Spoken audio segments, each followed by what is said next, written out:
like really in a very great way. From not even being able to speak that well, cracking jokes impromptu. Okay, he's grown that much. So the next speaker is Sankalp. His speech is titled "A Rose Through the Concrete." A Rose Through the Concrete. Sankalp.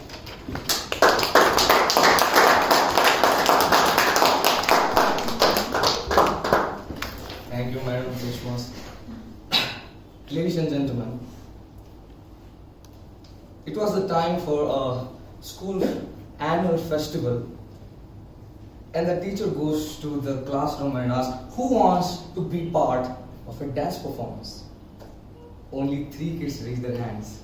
So the teacher has to force other children to come for a practice session. And this kid is one of the very few who raised his hands. Everybody got the moves. The steps were quite easy. Right, left, right. 1, 2, 1, 2. But not this kid. It was difficult from him. After a lot of practice through that day, he still couldn't get it. When everybody went right, he went left. When everybody went left, he went right. And while doing everything wrong, he had an expression on his face as if he was trying to multiply 1596 into 3198.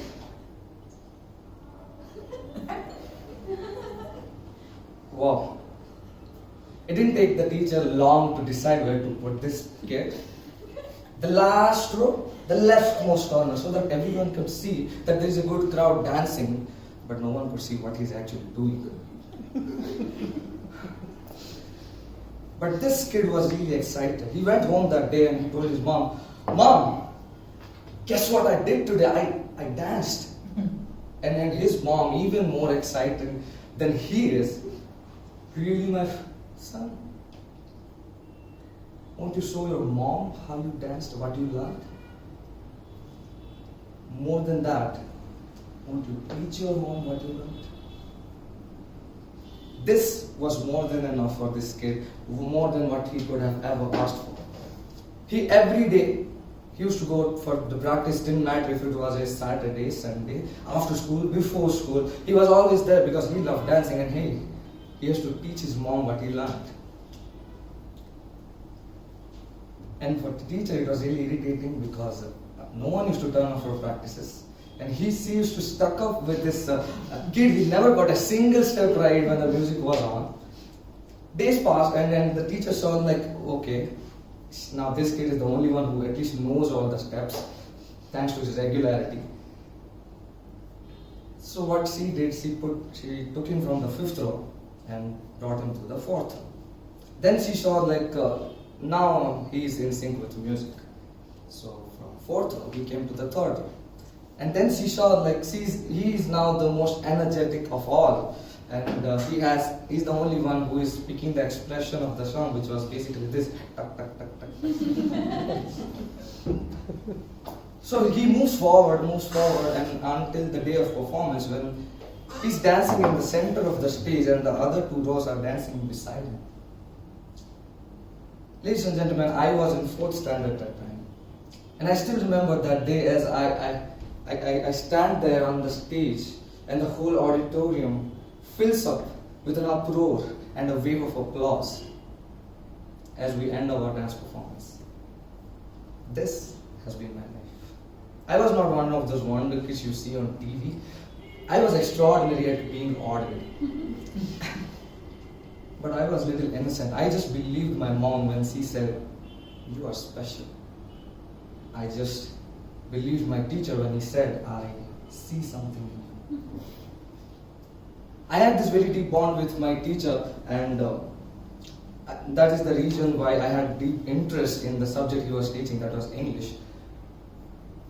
Though I had an interest in it, I was never good at it. And so one day I went to him and asked, what's wrong with me? Why I am not being so good as I wanted to be. So he told, I don't know, you make a lot of spelling errors. That day I went home and I pulled out this diary my father gifted me, this New Year diary, and I wrote down every word that I could possibly use in English literature. And I used to by heart that before going for exams. Now, as a student of 10th class, by hearting the spelling of have, it was quite unusual, yes I know. Even my 12-year-old sister used to laugh at me. But it worked for me. And I was able to rectify this mistake I was doing. Then my teacher told me to correct my grammar. Then he asked me to use quotes and poems in my language, in my answers. So I used to go to library, read out books, pick out quotes and poems that appealed to me. And this book grew bigger and bigger and bigger. Until one day, when everyone, and when I say everyone, everyone including my teachers from other classes, even my classmates, even our principal used to check my paper, and it was sort of a competition to find that one mistake. And every time, spotless. Ladies and gentlemen, do you see a pattern here? Because I am going to ask you a question. The age-old question. What is more important for success, talent or hard work? Well, I'd say none. What really matters is the power to hustle.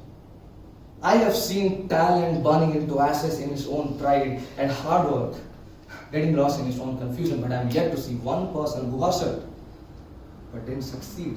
Basically, hustle is the simple process where you do one thing, you find out your mistakes, you work hard on them, you try it again, you again find what you could have done better. You work hard on them, you try once again and again until that one day when you reach perfection. And what happens when you reach that pinnacle of success? You again find what you could have done better. You work hard on them. You try again.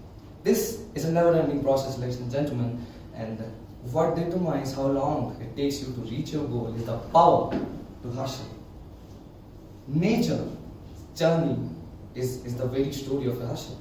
The story of evolution is a story of hustle. There were species that couldn't breathe properly, didn't have proper digestive systems, and look at the way nature has hustled for thousands and thousands of years. And here we are today, still hustling to be better.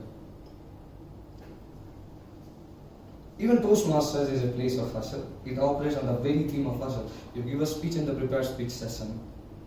You get to know your mistakes in the evaluation session.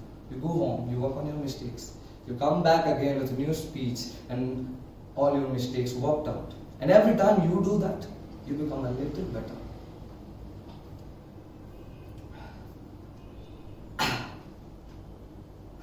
I remember the first time I came to this club. And I was totally overwhelmed and sold out by the genius it possessed. I had in my heart what I wanted to achieve. I wanted to win this world that I didn't know existed a moment before. I gave my first speech, and from that started a journey of failure, dejection, rejection, with moments filled with, I am good for nothing. Well, what kept me going was that small kid standing in the center of the stage who didn't know he can't be the best dancer. What kept me going was that 10th class student who knew he can be perfect. What kept me up whole nights writing and practicing my speeches was this very belief in my process of hustle and my power to hustle. That one day he will again stand in the center of the stage and the whole auditorium will stand up with an uproar and an applause.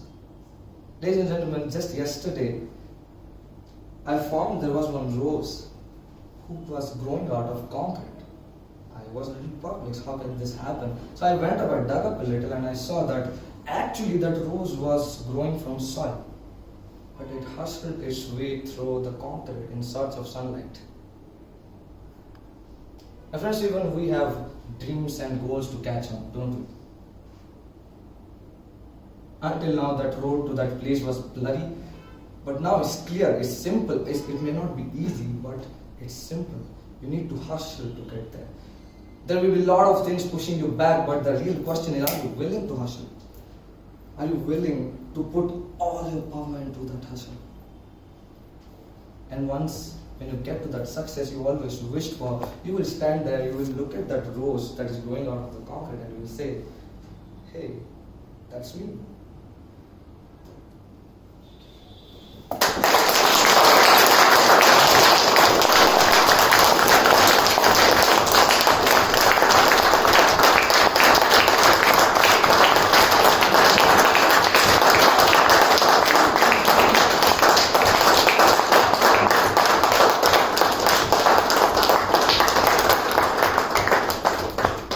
congratulations, Sankalp, on completing your season 10.